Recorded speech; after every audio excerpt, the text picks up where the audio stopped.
So అంటే CM Revanth Reddy మాట్లాడుతూ 10-20 సంవత్సరాలు ఇంకా నేనే సీఎంగా ఉంటా, ఎవరు రారు అని చెప్పేసి మాట్లాడుతుండ్రు. దానికి మీరు ఏం చెప్తారు? అన్నీ కూడా ఉట్టి మాటలే. చూద్దాం, ఎందుకంటే నేను ఇంకా 3 ఏళ్ళ సమయం ఉంది. ఆ 3 ఏళ్ళ దాకా అట్లనే మాటలు చెప్తాడు. మరి ఆ 3 ఏళ్ళ తర్వాత ప్రజలు ఎట్లా బుద్ధి చెప్తారో అప్పుడు తెలుస్తుంది. ఓకే, ఇప్పుడు షేర్లింగంపల్లి మీ కాన్స్టిట్యున్సీలో అభివృద్ధి పనులు ఎట్లా జరుగుతున్నాయి?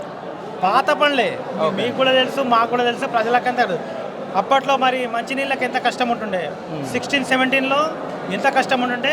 మరి మిషన్ భగీరథ ధర మరి ఎన్ని కిలోమీటర్ల పైప్ లైన్లు వేసినాం, ఎన్ని ఖాళీలకు ఇచ్చారు. మీరు ఖాళీలకు వెళ్ళి అడగండి.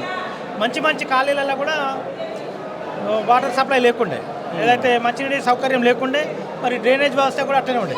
ఇప్పుడు ఎట్లా ఉన్నాయి, అప్పుడు ఎట్లున్నాయి, ఇప్పుడు ఎట్లా 14th బిఫోర్ ఎట్లున్నాయి, 14 తర్వాత ఎట్లున్నాయి, మరి ప్రజల్ని అడగాలి. సో ప్రెజెంట్ మీ ఎమ్మెల్యే గారు కాంగ్రెస్ పార్టీలో జాయిన్ అవ్వడం జరిగింది. సో దాన్ని మీరు ఎట్లా చూస్తారో దానిపైన మీరు ఏం మాట్లాడతారు? ప్రజలు రాబోయే రోజుల్లో బుద్ధి చెప్పాలంటాం. ఎందుకంటే మన చట్టాలే ఇప్పుడు ఇంతకుముందే చెప్పినట్టు కూడా మన చట్టాలు ఎట్లున్నాయి. ఇక్కడ అత్తను కొలుసుకోమంటారు, కోడల్ని దొంగమంటారు. మన చట్టాలు అట్లున్నాయి కాబట్టి ఆ చట్టాలను ఉపయోగించుకొని ఏదైతే లొసుగులు ఉన్నాయో చట్టాలలో దాన్ని బట్టే నడుస్తున్నారు. కాబట్టి మేము వాళ్ళ విజ్ఞతగా వదిలేసినాం. మరి మాలాగా మేము బీఆర్ఎస్ పార్టీ అని కండు వేసుకుని ఎట్లా నిలబడుతున్నాం ఇక్కడ, మరి ఏ పార్టీలు ఉన్నారో వాళ్ళు కూడా చెప్పాలి. ప్రజలు వచ్చి ఏ పార్టీలు ఉన్నాం, ఏ పార్టీలో పనిచేస్తున్నాం, ఏ పార్టీ నుంచి ప్రజలు గెలిపించారు. ప్రజలు మనను జిహెచ్ఎంసీ పరిధిలో అందరినీ గెలిపించారంటే పనితనం చూసే. మరి రోడ్లు కానీ, డ్రైనేజ్ వ్యవస్థ కానీ, వాటర్ సప్లై కానీ దీన్ని అన్ని కూడా చూసే కల్పించారు. ఓకే, అంటే మిమ్మల్ని కూడా కాంగ్రెస్ పార్టీలోకి రమ్మని చెప్పేసి ఆహ్వానించారంట మీ ఎమ్మెల్యే గారు, నిజమేనా? మా ఎమ్మెల్యే గారు అంటే వాళ్ళ పని వాళ్ళు చేస్తారు, మా పని చేస్తారు. మాకు గుర్తింపుని ఇచ్చిందే ఈ కండువ.